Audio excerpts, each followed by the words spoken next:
지금 한국교회의 숫자가 줄고 있다고 하는 염려들의 목소리가 크지만, 그러나 사실은 이것보다 훨씬 심각한 문제가 있습니다. 교회 나오는 크리스찬들조차도 지금 이 한국교회 안에 이 세속화의 물결이 엄청나게 교회 안으로 밀려오고 있다는 사실입니다. 2012년도에 어느 선교단체에서 설문조사를 했습니다. 한국 대학생의 의식과 생활, 그 조사를 통해 가지고 그 예수 믿는 우리 젊은이들과 예수 안 믿는 젊은이들의 의식이 어떻게 다른가를 이제 설문으로 조사를 했더니, 그 설문조사에서 내린 결론이 뭔지 아십니까? 믿는 사람하고 믿지 않는 사람하고 비교를 해보니까 일상생활을 위시해 가지고 거의 모든 항목에서 차이점을 찾아볼 수가 없었다. 이게 결론입니다. 그 설문조사에 참여한 개신교인들 가운데는 무려 70.1%가 중학교 이전서부터 교회 다니던 사람이에요. 그렇게 오래 어릴 때부터 교회를 다니고 말씀을 듣고 성경을 읽고 그렇게 하는데도 불구하고 믿지 않는 사람들과 그 삶에 대해, 생활에 대해, 의식에 대해 전혀 차이가 없었다. 이게 뭘 의미하는 겁니까? 참 씁쓸한 건요, 그 차이가 있는 게 몇 군데가 있는데 그 중에 대표적인 게 뭐냐? 술, 담배 안 하는 거. 이건 세상 사람과 좀 차이가 나는 항목이더라는 겁니다. 여러분, 우리 예수 믿는 사람이 믿지 않는 사람들하고 그저 뭐 술 안 마시는 거, 담배 안 피는 거, 이 정도밖에는 그 차이, 구별이 되지 않는다는 게 이게 지금 뭘 의미하는 것이겠냐고요. 오늘 교회 안에 세상적인 가치관이 물밀듯 밀려 들어와 가지고 이제 세상이나 교회나 그 추구하는 인생의 어떤 그 삶의 방향이 비슷하게 간다는 그 이야기 아니겠습니까? 여러분, 이런 그 세속화의 문제가 우리 대학생들, 우리 청년들의 문제만 아니겠습니까? 무슨 사건만 터지면, 사고만 나면은 거기에 깊숙이 개입하는 그 어느 장로님 이야기, 어느 권사님 이야기, 어느 예수 믿는 사람 이야기, 이게 일상화가 된 현실 아닙니까?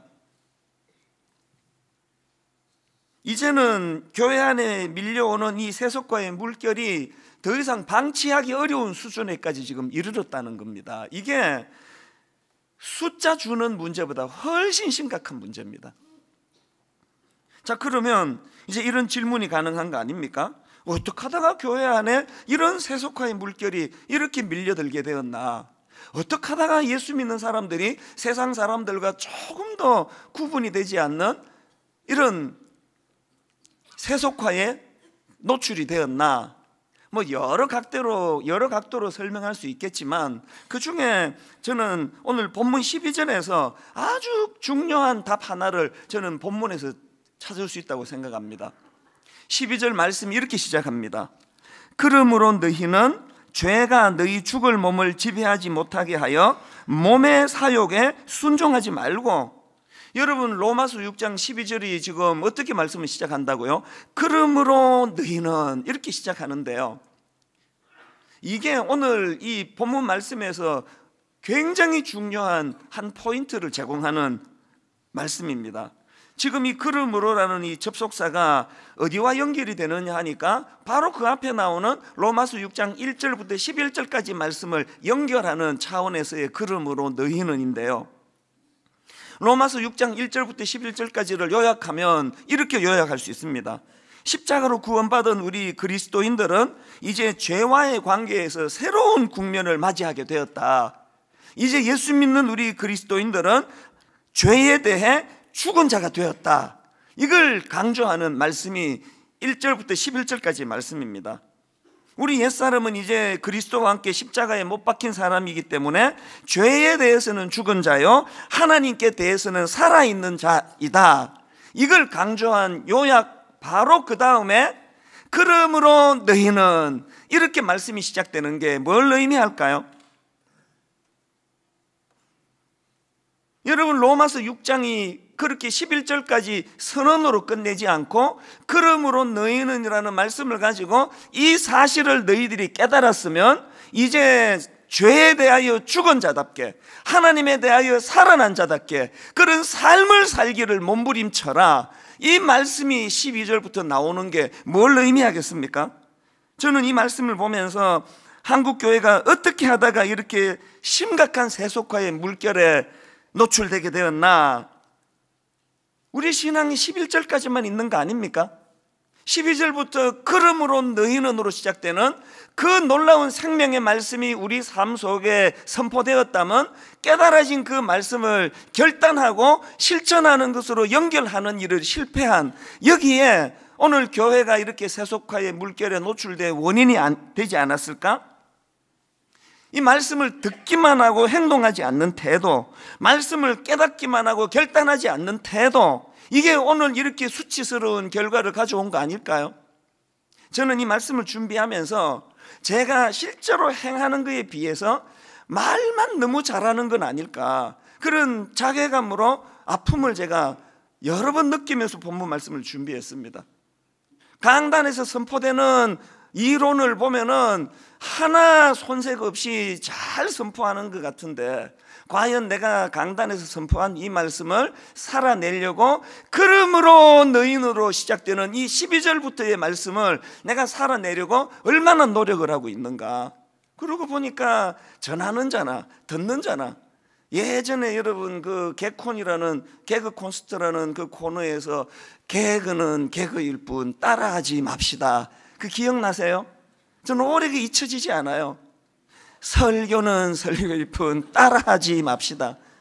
주일날을 설교는 저렇게 하는 거고, 엿새 동안 세상살이 하는 데는 세상에 섞여 살아가는 거고, 이게 오늘 우리의 모습은 혹시 아닙니까?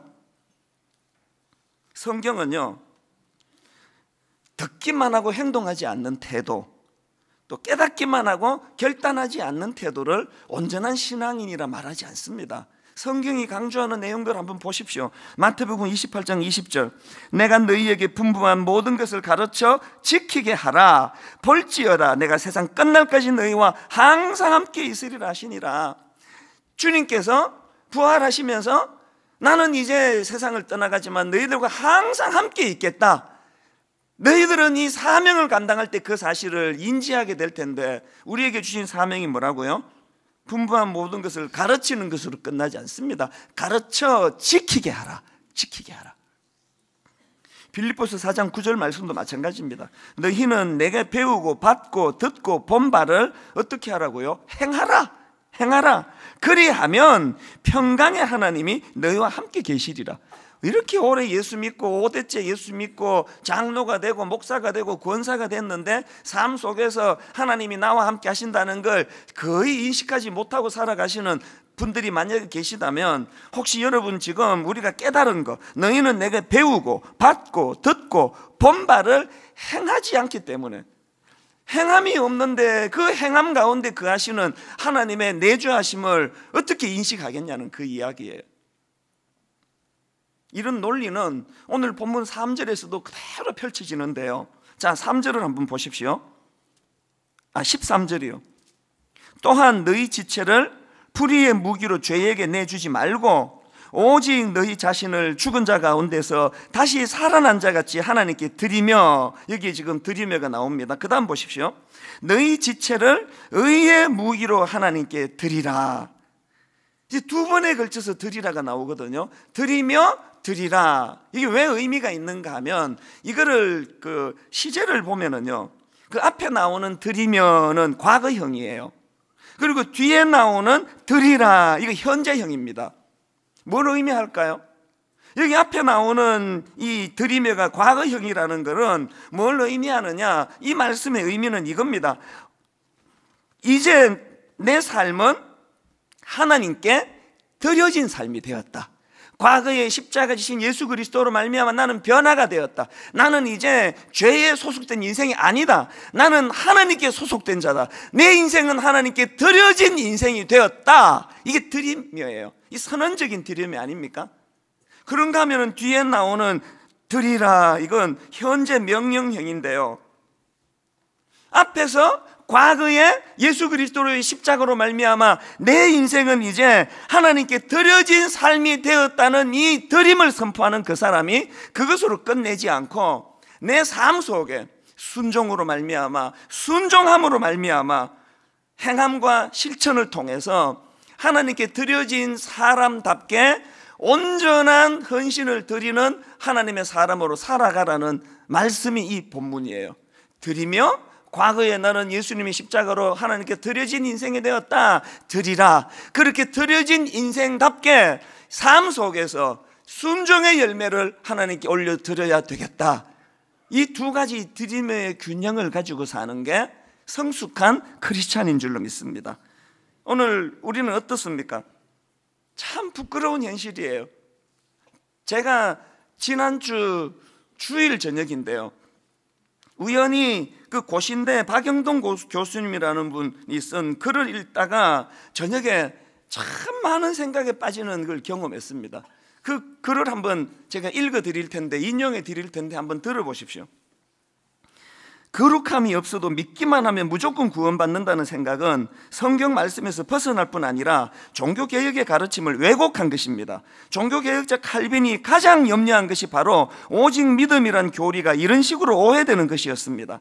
칼빈은 우리의 행위나 거룩함에 근거해서 구원받는다는 주장을 배격합니다. 그리고 오직 예수 그리스도의 의로움을 의지하는 믿음으로 의롭게 됨을 강조합니다. 그러나 이 믿음은 반드시 거룩함의 열매를 산출한다는 점을 동시에 역설합니다. 칼빈에 의하면 하나님이 어떤 사람을 의롭게 하면 동시에 그를 반드시 거룩하게 하십니다. 또한 믿음은 끊임없이 회개하는 삶으로 이어집니다. 끊임없이 회개함으로 거룩함을 이루어가지 않는 이들은 곧 부패해져 은혜에서 떨어질 수 있습니다. 그러므로 신자 안에는 구원의 확신과 함께 두려움과 떨림이 공존해야 합니다. 이 두려움은 구원의 확신을 약화시키는 것이 아니라 오히려 방종과 게으름과 헛된 자만을 막아주므로 구원의 확신을 더 온전하고 견고하게 합니다. 이런 두려움이 없는 구원의 확신은 우리를 방종에 빠지게 하며 결국 멸망으로 인도합니다. 거룩한 두려움이 없이 확신으로만 충만한 사람, 거룩하게 살지 않는데도 자신이 구원받았다는 확신에 조금도 흔들림이 없는 이는 망할 사람입니다. 거룩하게 살지 않으면서 믿었기에 구원받았다고 굳게 확신하는 것은 마귀가 준 거짓 확신입니다. 지금 한국 교회에 마귀적으로 왜곡된 구원의 복음을 통해 마귀가 심어준 거짓 구원의 확신에 사로잡혀 있는 교인들이 많습니다. 이런 이들은 자신의 믿음을 돌아보며 자신의 구원의 여부를 염려하며 두렵고 떨림으로 구원을 확고히 하려는 경각심이 없습니다. 내가 참된 믿음을 가졌는지, 내가 참으로 구원받았는지는 오직 거룩함의 열매로 증거되어야 합니다. 우리 행위로 구원받는다는 얘기가 아니에요. 내가 주님의 십자가로 거룩한 하나님의 자녀가 되었다면 거룩한 나무에서 거룩한 열매가 맺어지는 것처럼 어떻게 내가 예수 믿기 이전에 그 악한 열매를 계속 맺을 수 있느냐는 그 얘기 아닙니까? 저는 이 글을 읽으면서요, 기독교 철학자 프란시스 셰퍼가 그 미국의 크리스찬들을 질타하며 했던 그 말씀이 기억이 났는데요, 프란시스 셰퍼가 무슨 질책을 했는지 들어보십시오. 여러분의 삶의 목표가 행복이라면 불신자와 다른 것이 무엇입니까? 크리스천들의 삶의 목표는 행복 그 이상이어야 합니다. 여러분 가운데 거룩함을 삶의 목표로 삼은 사람이 있습니까? 이게 통탄할 게 이게 우리들에게 선배라고 하는 유럽, 미국 교회, 여러분 세상에 온 세상의 그 오염, 그 성적으로 타락하고 방종하고 가치관의 그 오염을 흘려보내는 게 다 미국 아닙니까? 다 유럽 아닙니까? 기독교 국가로 출발한 나라 아닙니까? 어떻게 하다가 그 기독교 우리 선배 나라들이 이렇게 타락하게 됐느냐? 프란시스 셰프의 지적이 그대로예요. 삶의 목표가 거룩이 아니라 행복을 추구하다 그렇게 된 거 아닙니까? 내 쾌락을 위해서는 내 안액은, 남의 안액은 상관하지 않고 내 말초신경만 만족시킬 수만 있다면 무슨 짓이라도 하겠다고 하는 이 타락으로 흘러가게 된 첫 단추가 거룩을 놓쳤기 때문에, 거룩을. 이게 오늘 한국 교회가 지금 형님 하면서 그 미국 교회에 따라가고 있는 모습 아닙니까? 여러분, 우리 60년대, 50년대, 우리 70년대, 우리 믿음의 어른들은 예수 믿고 행복하는 그 꿈도 물론 가졌겠지만 놓치지 않을 이 거룩을 향한, 그래서 우리가 어릴 때는요, 거짓말 하면은 맞았습니다. 무섭게 맞았습니다. 네 행복도 중요하지만 예수 믿는 사람으로는 이 거룩을 잃어서는 안 된다. 오늘 우리 자녀 교육을 실패하고 있는 거 아닙니까? 제가 가슴이 저리도록 하나님께 회개가 나오는 부끄러운 고백이 뭔지 아십니까? 오늘 이 현대교회를 유람선으로 만들어버린 게 유람선으로. 에헤야 디야, 교회만 가면 위로를 해준다, 교회만 가면 내 마음을 만져준다, 교회만 가면 맨날 복 빌어준다. 에헤라 디야, 어떻게 살든지 관계없이, 어떤 부정을 동원하든지 관계없이 돈만 잘 벌면 된다, 부자되게 복을 빌어준다. 에헤라 디야, 수능시험이 다가오는데 우리 아들이 공부 하나도 안 했는데 에헤라 디야, 수능 기도하고 하나님께 매달리면 공부 못해도 좋은 대학 보내준대더라. 에헤라 디야. 오늘 여러분, 한국교회가 유람선이 돼버린 거 아닙니까? 교회는요, 전투함이에요. 긴장이 감도는 곳이에요. 오늘도 우는 사자와 같이 우리를 삼키려고 공격하는 악한 영적인 적들과 대항하며 긴장하며 전투를 벌이는 게 교회인데, 전투력을 상실한 교회. 그래서 어떻게 되든지 간에 저는 지금 청와대에서 일어나고 있다는 이런 일들에 대해 정신을 차릴 수가 없습니다. 여러분, 이 국가라는 그 시스템으로 운영이 되는 거 아닙니까? 그 많은 청와대 안에 교회도 있고 예배도 드리고 예수 믿는 사람도 있을 텐데 어디에 꼭꼭 숨어버렸는지 알 수가 없는, 주일날 되면 그 어디 숨어 있다가 뭐 다 잘 모여요. 막 주차가 안 될 정도로 막 동네 주민들한테 폐를 끼칠 만큼 모여드는데 예배만 끝나고 나면 다 어디로 살아버리지 몰라요. 이게 어떻게 이게 국가가 이런, 이게 상상을 초월하는 이 현실 앞에 예수 믿는 저희들의 책임이 없다 말할 수 있습니까? 오늘 설교하는 목사의 책임이 없다 말할 수 있습니까? 이게 12절에 그러므로 너희는이라는 이 말씀이 빠져버린 오늘 현실의 이 결과 아닙니까? 장로 대통령 2번 배출한 나라가 대한민국 아닙니까? 그래서 달라졌습니까? 차별이 보여졌습니까? 오늘 우리가 심각한 마음으로, 또 부끄러운 마음으로, 이 어떻게 하면 다시 이 교회가 에야 디야 유람선에서 긴장하는 전투선으로 바꿀 수 있을까? 그래서 오늘 이 본문을 가지고 죄와 관련해서 우리가 실천해야 될 2가지 사항을 말씀을 드리고 싶은데요, 여러분, 죄와 관련해서 실천해야 될 첫 번째가 뭐냐? 피 흘리기까지 죄와 싸워야 한다는 거예요. 그냥 싸우는 거 아니에요. 피 흘리기까지. 12절 13절을 보십시오. 그러므로 너희는 죄가 너희 죽을 몸을 지배하지 못하게 하여 몸의 사욕에 순종하지 말고, 또한 너희 지체를 불의의 무기로 죄에게 내주지 말고, 오직 너희 자신을 죽은 자 가운데서 다시 살아난 자같이 하나님께 드리며 너희 지체를 의의 무기로 하나님께 드리라. 지금 죄와 싸우라는 내용의 말씀을 보내면서 3번에 걸친 부정적인 명령어가 나옵니다. 못하게 하여, 순종하지 말고, 내주지 말고. 여러분, 이렇게 삼중적으로 강조하고 있는 게 이게 뭘 의미합니까? 그만큼 오늘 우리 눈앞에 현실적으로 죄의 유혹이 많다는 이야기 아닙니까? 그만큼 정신 차리지 않으면 그냥 한 방에 넘어갈 수 있는 게 이 죄의 문제라는 걸 강조하고 있는 거 아닙니까? 이게 이론입니까? 여러분, 눈을 들어 주변 한번 보세요. 그렇게 존경받던 목사님이 한 방에 성적으로 넘어지는 일이 뻥뻥뻥뻥 터지고 있는 게 현실 아닙니까? 그렇게 신뢰받던 목사님이 교회의 공금, 금전적인 문제로 이게 발각이 돼가지고 부끄러운 자리에 빠지는 일이, 이게 그치지 않고 일어나는 현실 아니냐고요. 이걸 우리가 우리의 삶의 경고로 받아야 되는 문제 아닙니까? 저는 그 젊은 후배 목사들한테 충고하는 이야기 중에 그 큐티는 왜 하느냐고요. 큐티. 그 성경은 왜 읽습니까? 큐티 안 하는데요. 뭐 이러신다면 할 말이 없지만, 여러분, 말씀 읽고 큐티 하는 분 그거 왜 읽으세요? 제가 오늘 일어나서 성경을 보니까 다윗이 유부녀인 바세바를 성적으로 죄짓는 장면이 나와요. 그러면 이제 큐티를 왜 하세요? 하여튼 다윗 이거는 인간 말종일세, 하여튼 이놈은 쳐 죽여야 돼. 큐티의 오늘의 결론, 다윗은 인간도 아니다. 여러분, 이러려고 큐티합니까?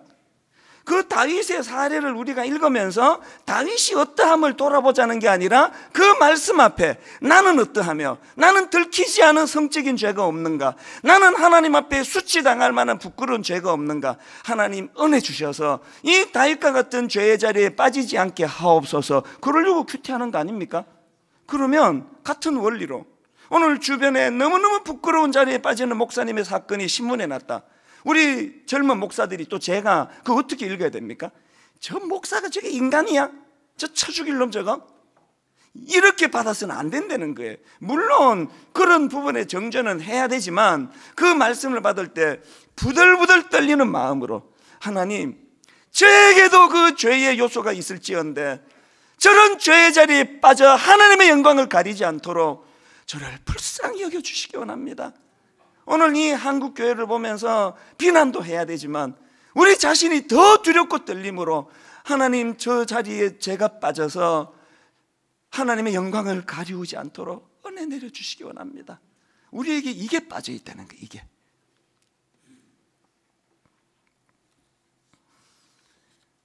그래서 아까 말씀드렸던 것처럼 베드로전서 5장 8절 근신하라, 깨어라. 왜 그래야 됩니까? 너희 대적 마귀가 우는 사자와 같이 두루 다니며 삼킬 자를 찾나니. 여러분, 이 현실을 우리가 자각하고 오늘 본문에서 삼중적으로 조심할 것을 강조하는 그 하나님의 마음을 우리가 받으면서, 그래서 우리가 기억해야 될 게 뭐냐? 히브리서 12장 4절 말씀이에요. 너희가 죄와 싸우되 아직 피 흘리기까지는 대항하지 아니하고. 저는 여러분 그 히브리서 기자가요, 이 말씀을 그 피 흘리기까지는 대항하지 아니하고 이 개념을 그 당시로 여러분 그 로마 원형 경기장에서 격투사들이 그냥 뭐 요즘처럼 뭐 권투 시합 하듯이 뭐 심판이 나가지고 3분 하고 1분 쉬고 이런 게 아니에요. 그 당시 검투사들은요, 둘 중에 하나가 죽을 때까지 싸우는 거 아닙니까? 피 흘리기까지 싸우는 거 아닙니까? 지금 이 히브리서 기자가 우리가 죄와 싸우되 어느 정도의 각오로 싸워야 되느냐, 이 죄의 유혹에 넘어지면 나는 망한다, 나는 죽는다, 이것으로 내 영혼 끝장이다, 이런 절박한 마음을 가지고 피 흘리기까지 싸워야 돼. 피 흘리기까지. 몇 번 그 유혹에 그냥 애를 썼다가 한 서너 번 공격에 넘어가 가지고 가서는 안 되는 곳에 가가지고 해서는 안 되는 짓을 저지르며 자기 합리화, 내 나름대로는 애를 썼다, 내 나름대로는 최선을 다했는데 뭐 안 되는 건 어떡하나, 이게 인간의 본능인 걸, 이게 아니라는 거예요. 피 흘리기까지 싸워요. 피 흘리기까지.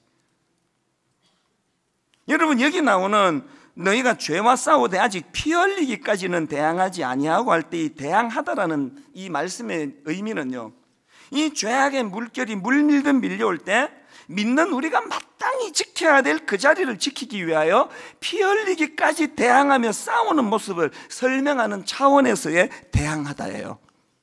이건 우리 시대 아닙니까?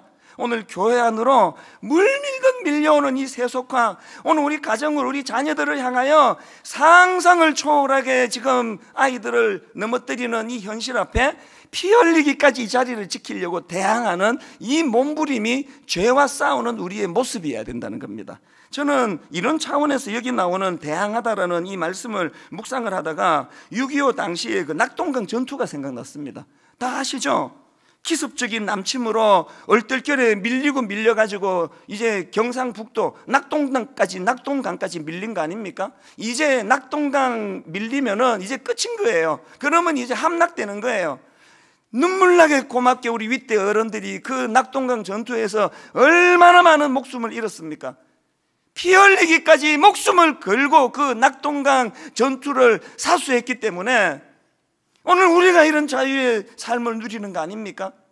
영적으로 오늘 우리 시대는 밀리다 이제 낙동강 전투까지 왔어요. 분당 우리 교회 무너지면, 여러분 무너지면, 저 무너지면 하나님 나라가 이제 어떻게 되겠습니까? 하나님, 아버지, 제가 이 죄악의 물결이 물밀듯 밀려오는 이 현실 속에 마땅히 지켜야 될, 목사로서 지켜야 될, 집사로서 지켜야 될 이 자리를 지키기 위하여 피 흘리기까지 제가 대항하며 죄와 싸우겠습니다.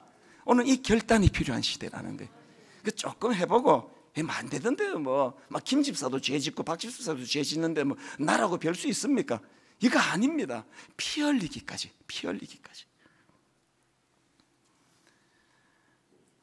저는 오늘 본문 말씀 그리고 또 피 흘리기까지 싸워야 한다는 히브리서 12장 말씀을 보면서요, 성경에 나오는 두 인물이 이렇게 확 각인이 되더라고요. 대조되는 두 인물, 바울 그리고 삼손.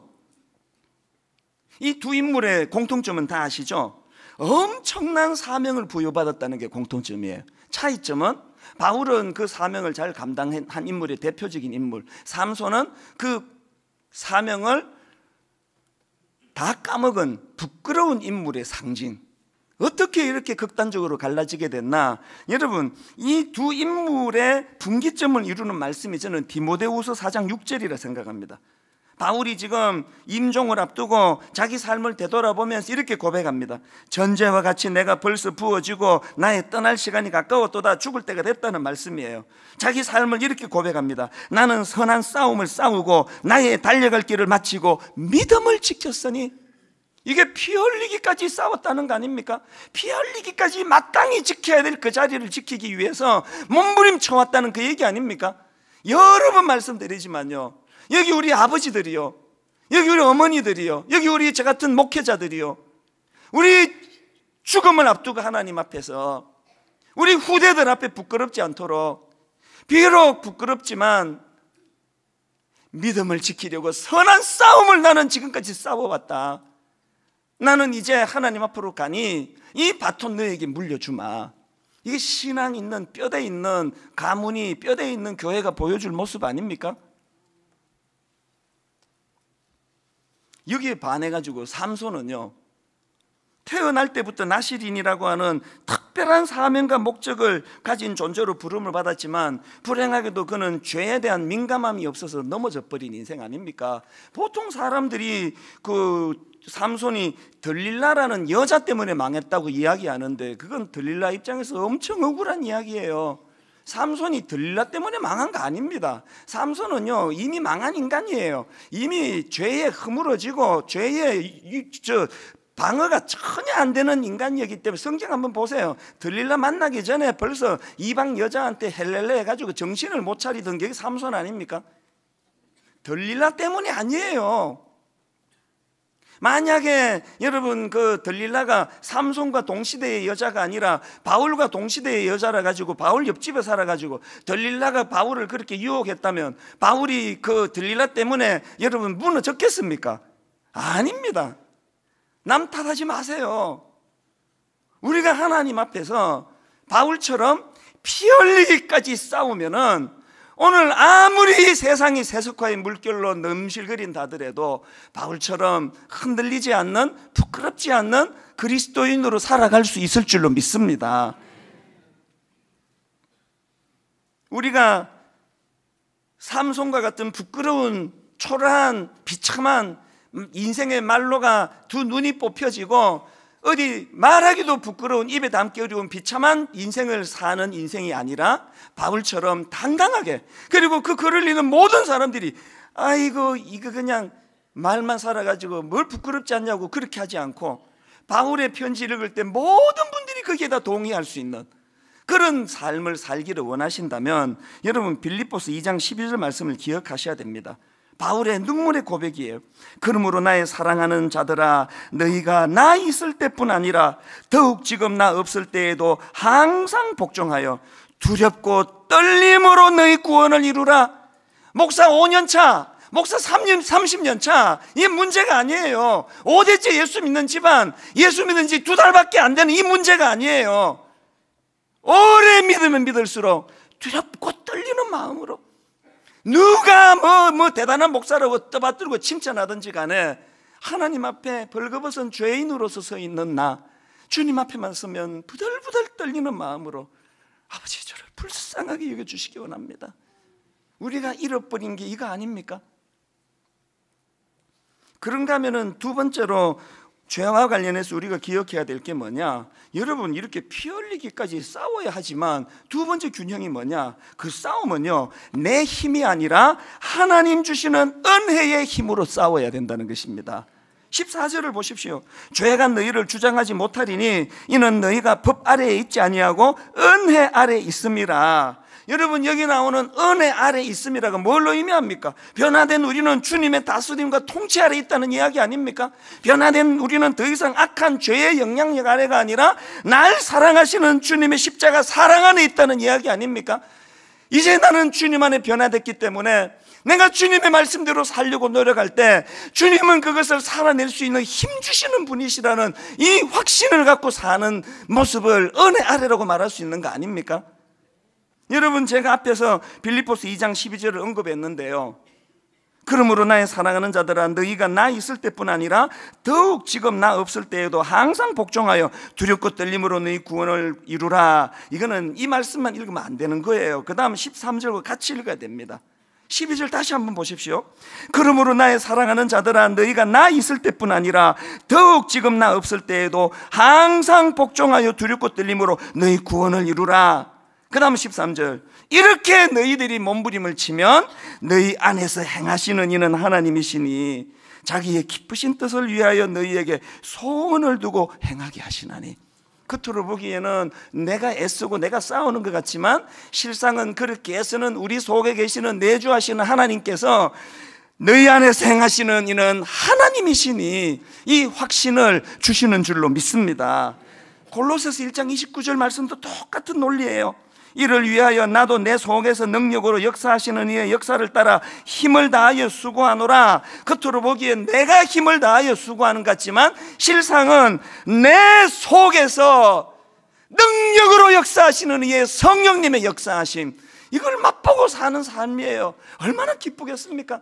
얼마나 황홀하겠습니까? 내가 나를 잘 아는데, 내가 얼마나 유혹에 약한 인생이라는 걸 아는데, 주님의 십자가를 의지하면서부터 내가 이해할 수 없는 강한 하나님의 인도하심을 경험하고 오늘도 내가 이 유혹을 이겨내게 되었다. 하루하루의 삶이 황홀한 감격의 삶이 되는 줄로 믿습니다.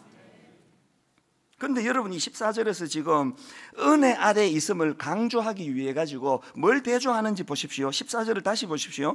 죄가 너희를 주장하지 못하리니 이는 너희가 법 아래에 있지 아니하고 은혜 아래에 있습니다. 지금 은혜 아래를 강조하는데 법 아래에 있지 않은 걸 왜 강조할까요?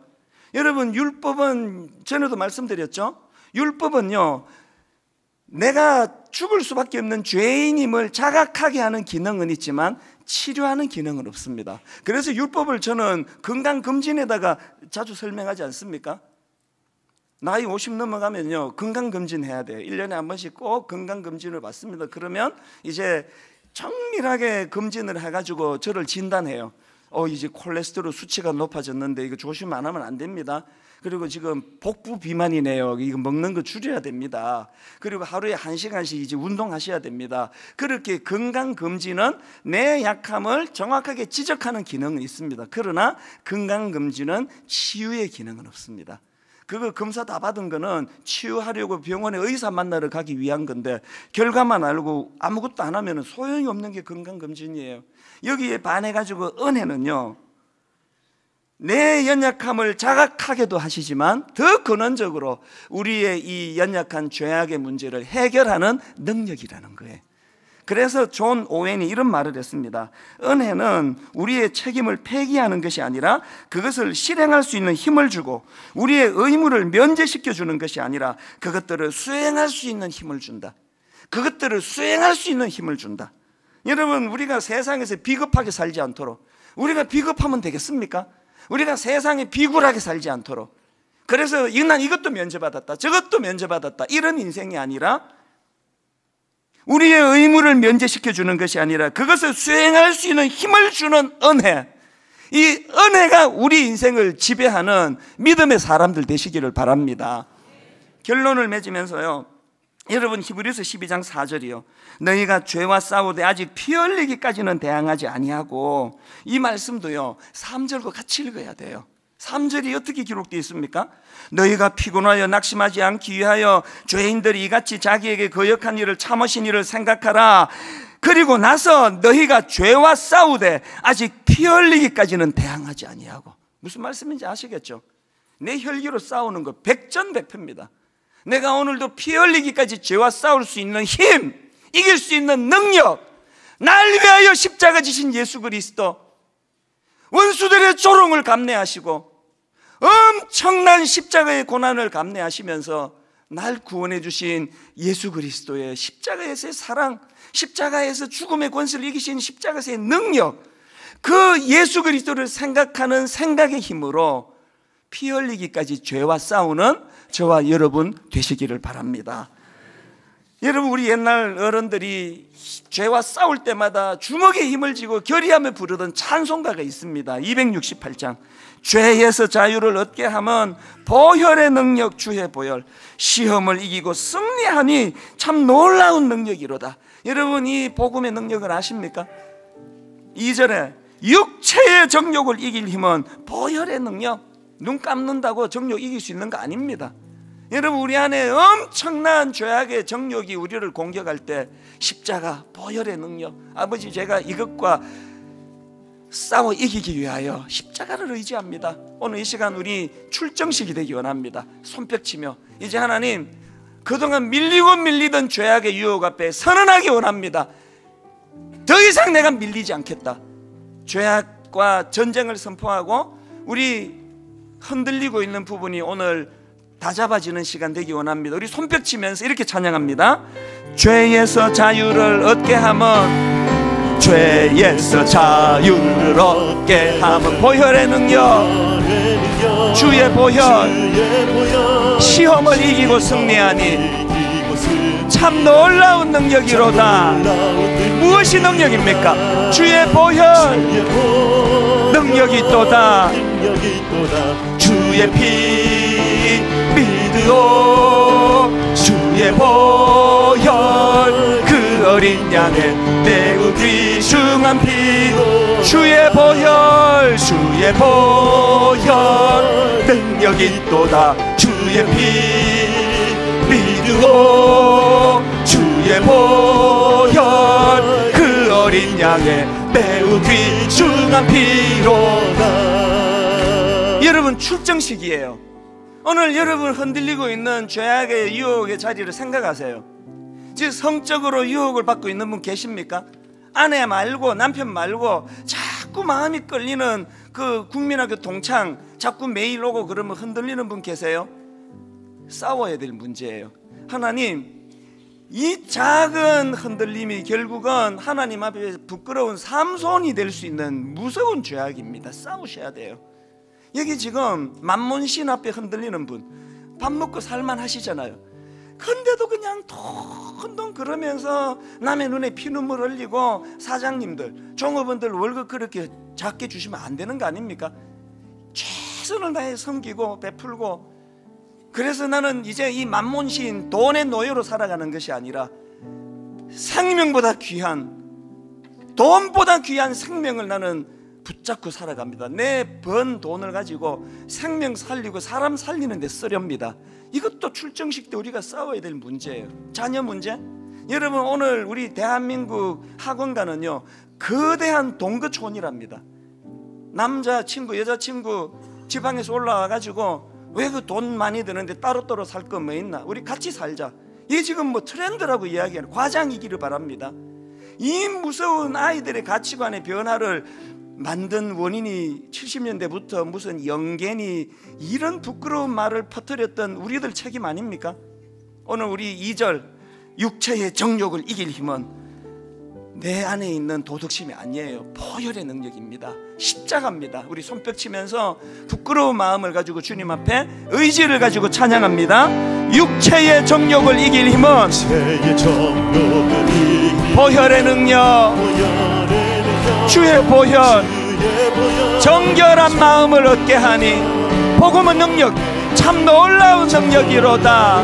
죄와 싸워 이깁니다. 주의 보혈, 능력이 있도다. 주의 피 믿으오, 주의 보혈, 보혈, 그 어린 양의 매우 귀중한 피, 눈보다 더 희게 밝히는 것,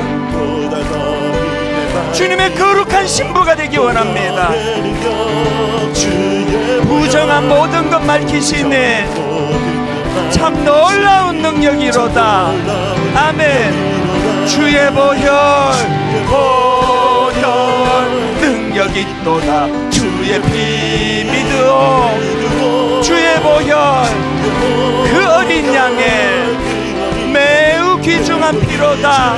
우리 다 자리에서 일어나셔서 주의 보혈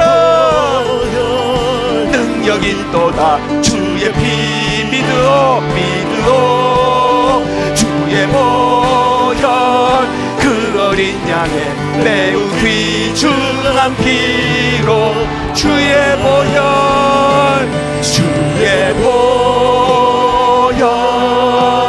능력 있도다.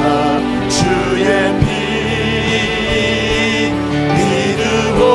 십자가의 능력 주의 보혈 그 어린 양의 매우 귀중한 피로 하나님의 사랑이 영원히 함께하리. 어떤 사람들과 십자가의 길을 걷는 자에게 순교자의 삶을 사는 이에게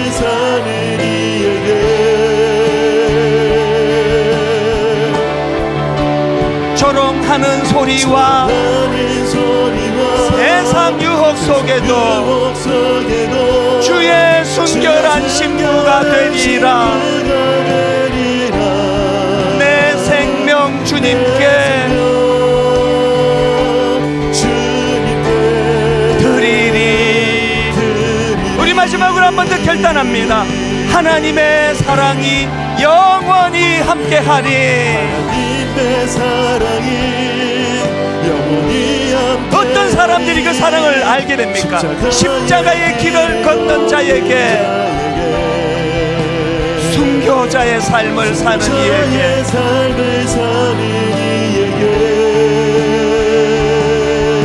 세상은 우리를 조롱합니다. 조롱하는 소리와 세상 유혹 속에도 주의 순결한 신부가 되리라.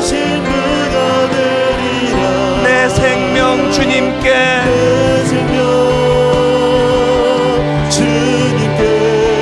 드리리. 같이 기도하시겠습니다. 살아계신 하나님 아버지, 목사로서 참으로 부끄러운 마음을 가지고 이 자리에 섰습니다. 아버지, 교회를 유람선으로 만들어버린 주범이 바로 이 죄인 종입니다. 그저 교회 와서 복받고 잘 살고 잘 먹고 전투력을 잃어버린 초라한 교회로 만든 주범이 바로 종입니다. 하나님, 이 교회가 전투력을 잃어버렸습니다. 세속과의 물결이 밀려 들어오는데 손을 쓸 수 없는 무기력함에 빠졌습니다. 우리를 불쌍히 여겨 주시옵소서.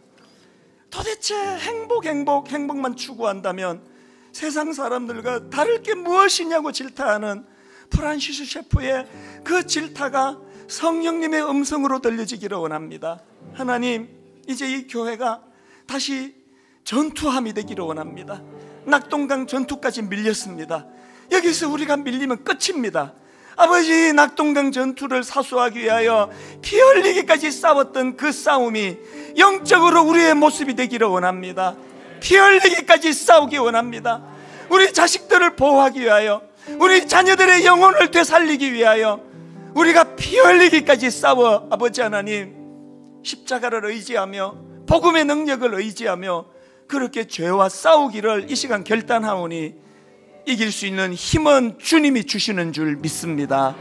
이번 한 주간 여세 동안 이 출정식에서의 은혜를 가지고 아버지 하나님, 방치했던 죄와의 싸움이 선포되는 한 주간 되게 하여 주시옵소서.